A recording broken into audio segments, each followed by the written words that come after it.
कुछ झूमने के लिए, नाचने के लिए, गाने के लिए। और हम तमाम कलाकार भी आज झूमने और नाचने गाने के लिए दरबार में उपस्थित हैं। तो सभी लोग मेरे साथ झूमेंगे ना? एक बार हाथ उठा के बताइए, झूमिएगा? सबको झूमना पड़ेगा। दोनों हाथ उठाइए। बहुत सारी हमारी महिला भी पीछे बैठे हुए हैं। बोले सच्चे दरबार की, बाबा बिसु की। आइए, बड़ा सुंदर लाइन कहना है क्या?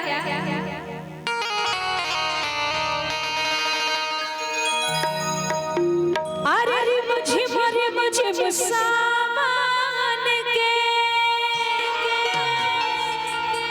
बरसेला बदरिया रे, नाचे कंवरिया बाबा बिशु के नगरिया, बन के पुजरिया रे। जो जहां खड़े हैं वहीं से झूमेंगे और जो बैठे हैं ताली बजा के झूमेंगे। दोनों हाथ उठाइए लंबे लंबे, पूरा पूरा एकदम सीधा सीधा। जिनका हाथ होगा ऊपर वो भक्त होंगे सुपर, और जिनका हाथ होगा नीचे वो होंगे पंडाल के पीछे, है ना? दोनों हाथ उठा के मेरे साथ में 1 2 3 क्या बात है? इधर से भी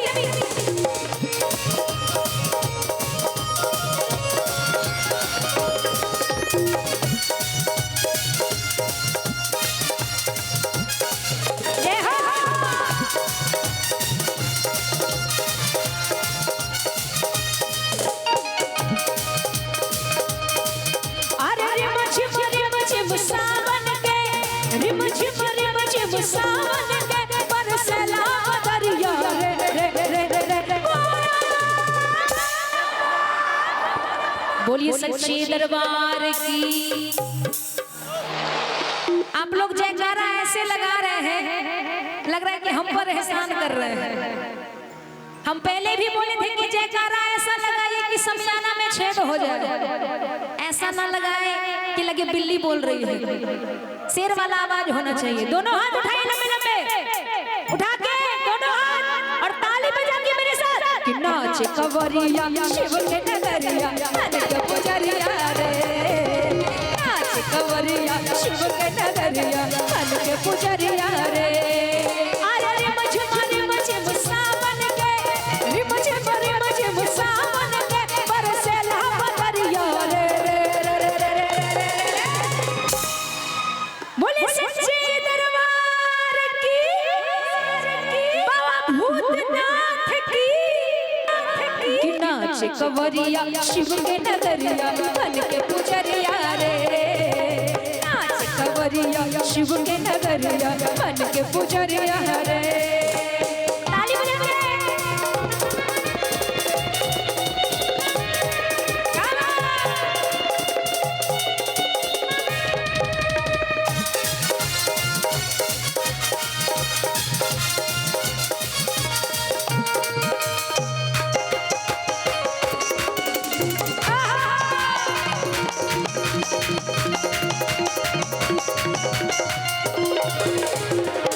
अभी देखे होंगे कल रात से 12 बजे लाइन लगा हुआ है दूध चढ़ाने के लिए।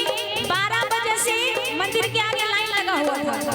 इसलिए अरे केहू खरा लाइन में, केहू भीतर जलवा ढारे।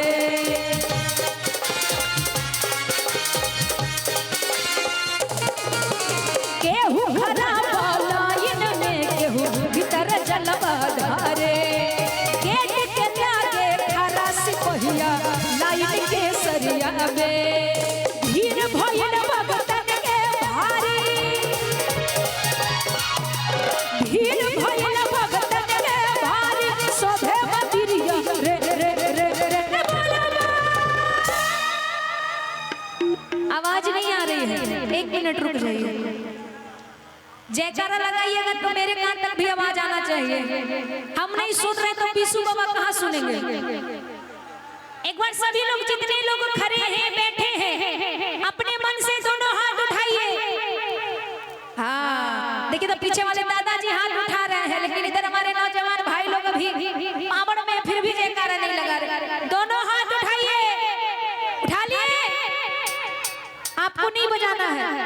अभी लोग ताली बजाएंगे और हम गाएंगे, पीछे वाले भक्त इधर वाले भक्त गाय कंजूसी कर रहे हैं। उठाइए दोनों हाथ लंबे लंबे और ताली बजाइए, मेरे साथ कहना है कि ताली ताली ताली बजा भैया ताली, ताली ताली ताली बजा भैया ताली। अभी भी नहीं हुआ, थोड़ा जोरदार ताली कि ताली ताली ताली बजा भैया ताली, ताली ताली ताली बजा भैया ताली। अब एक बार जोरदार ताली बजाइए। अब हुआ, अब लग रहा है कि हाँ विशु बाबा के मंदिर आए हुए हैं। नेहा जी, ये तमाम भैया ने ताली तो बजा दी, एक बार अपने माँ बहनों से ताली बजवाइए। हमारी माँ बहन आगे रहती है ताली बजाने में, आगे रहती है एकदम सबसे पहले वही ताली बजाइए। भाई साहब, जितने पुरुष भाई है आप लोग कुछ मत बजाइएगा, कोई ताली नहीं बजाइएगा, एक बार महिलाओं से बजवाइए। अच्छा, जितनी महिला की संख्या है 10 गो ही है, उठाइए हाथ, देखिए तो एक बार जोरदार ताली बजा दीजिए। शेरनी वाला जितना पावर है उतना दिख रहा है। नहीं वो तो ठीक है, एक बार सब मिलकर बजाएंगे तो निश्चित रूप से आपका ताली का आवाज बाबा तक पहुंच जाएगी। और जयकारे के साथ बोलिए, बोले प्रेम से बाबा विशु राउत की।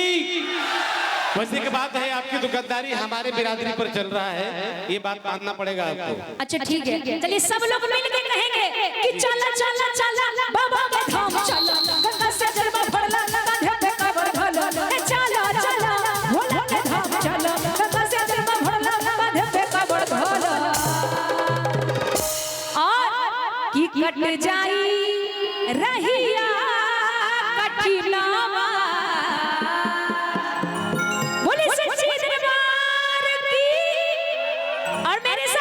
कट जाई रहिया कठिनवा, कट जाई रहिया कठिनवा, बोलो कांवरिया बोलो बम बम बम बम, कट जाई रहिया कठिनवा, बोलो कांवरिया बोलो बम बम बम। नाच कांवरिया शिव के नगरिया, कन्हैया पुजारी रे।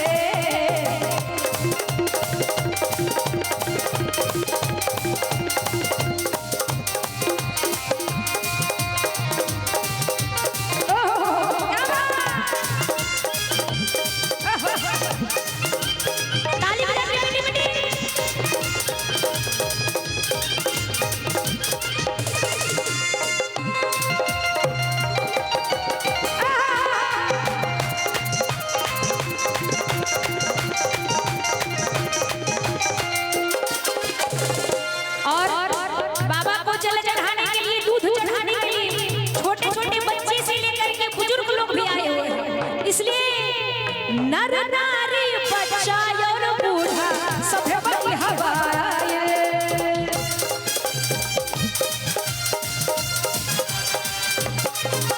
नर नारी बच्चा और बूढ़ा सभे बड़ी हवाए।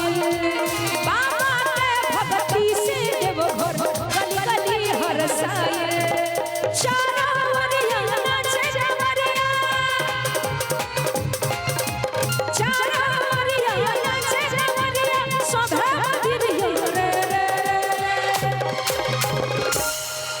बाबा के भक्ति में होके सारे भक्तगण चारों ओर एकदम लग रहा है कि मेला वाला भीड़ है, चारों ओर सिर्फ भक्त ही नजर आ रहे हैं। और हमको लगता है कि मोबाइल वाले भक्त की संख्या ज्यादा है, इधर से तो और भी है, सिर्फ मोबाइल वाले भक्त ही है। आपके लिए 2 लाइन है कि मोबाइल वही अच्छा होता है जिसमें टावर होता है, और अभी यहाँ तो टावर काम कर नहीं रहा है। क्या कि मोबाइल वही अच्छा होता है जिसमें टावर होता है, भक्त वही सच्चे होते हैं जिनके बाजू में ताली बजाने का पावर होता है। जोरदार ताली बजाइए। नहीं हुआ, इस पे एक लाइन कहना चाहूंगी कि ताली ताली ताली बजा भैया ताली, ताली ताली ताली बजा भौजी ताली, ताली ताली बजा भैया ताली, ताली ताली ताली बजा भौजी ताली। चाचा बजावे छथि त लागे छै खैनी ठोकै छै, ऐसे बजाइए कि लगे कि हाथ थपड़ी बाजै छै कि ताली ताली ताली बजा भैया ताली, अरे ताली ताली ताली बजा चाची ताली।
पकड़ना है दोनों हाथ से ताकि छूट ना जाए।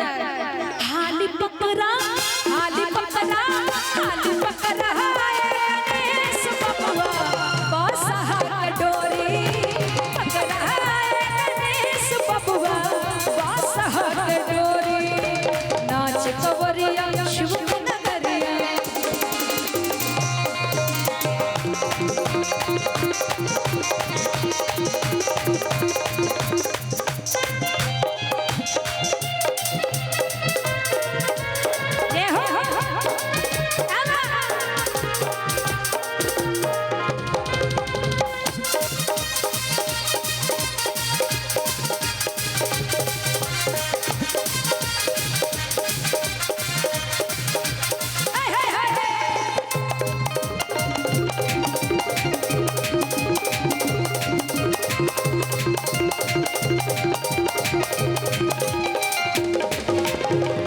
और ये लाइन मैं फिर से दोहरा रही हूँ, छोटे छोटे बच्चे नर नारी बुजुर्ग सभी बाबा को जल और दूध चढ़ाने के लिए आए हैं। नर नारी बच्चा और बूढ़ा सभी बड़ी हवा आए।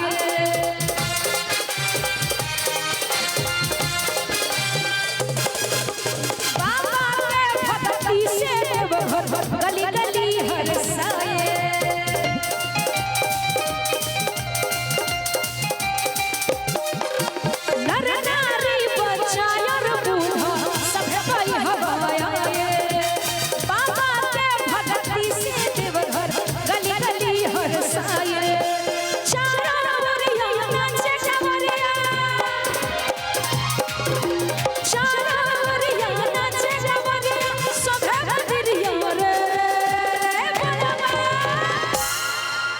बोलिए सच्ची दरबार की। एक मिनट सब लोग ऐसे शांत हो गए, लग रहा है सत्यनारायण भगवान का पूजा हो रहा है। जयकारा ऐसा लगाइए कि हमारे म्यूजिशियन वाले भैया भी सोचे कि हमको बजाने का जरूरत नहीं है क्या। अब सब लोग मेरे साथ मिलके गाएंगे। म्यूजिशियन वाले भैया को भी थोड़ा रेस्ट दिया जाए। पीछे वाली चाची मौसी नानी काकी फुआ दादी सबसे कह रहे दोनों हाथ उठाइए। सभी लोग इधर से भी दोनों हाथ उठा लीजिए, मोबाइल के साथ उठाइए, उठा लीजिए मोबाइल के साथ हाथ उठाइए।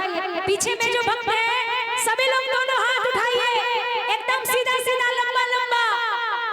जो जितनी ऊपर हाथ उठाएंगे उतनी जल्दी ऊपर जाएंगे। अरे उस ऊपर की बात नहीं है, सुनिए आगे क्या कह रही है। आप लोग ऊपर जाने की बात सोच ली क्या? तरक्की में जिनको जिनको तरक्की में जाना है मेरे साथ दोनों हाथ उठाइए लंबे लंबे। इधर वाले भैया आप भी 2 मिनट के लिए हाथ उठा लीजिए। एक बात मैं कह दूं, नेहा जी 2-3 बार कह चुकी है आपको, मैं भी एक निवेदन करता हूं कि जिनके पास वाकई में हाथ खाली है वो सीधा सीधा अपने हाथों को उठाइए, और जिनका हाथ नहीं उठ रहा है वो कल सबसे पहले डॉक्टर को दिखाइए। एक बार उठाइए सर, उठा लीजिए दोनों हाथ, उठा दीजिए। और जिनका नहीं उठ रहा है ध्यान रखिएगा, और एक बार प्रेम पूर्वक बोलिए, बोले प्रेम से साचे दरबार की। ऐसे ही दोनों हाथ उठा के रखना है और ताली के साथ मेरे साथ लेना है। नाचे कवरिया शिव के नगरिया बन के पुजरिया रे। नाचे कवरिया शिव के नगरिया बन के पुजरिया रे। रे मझे सावन की, रे मझे सावन का बरसेला दरिया रे। नाचे कवरिया शिव के नगरिया बन के पुजरिया रे। नाच कवरिया शिव के नगरिया बन के पुजरिया रे। नाच कवरिया शिव के नगरिया बन के पुजरिया रे। नाच कवरिया शिव के नगरिया बन के पुजरिया बन के पुजरिया बन के पुजरिया रे। नाच कवरिया शिव के नगरिया बन के पुजरिया रे। नाच कवरिया शिव के नगरिया बन के पुजरिया बन के पुजरिया बन के पुजरिया रे।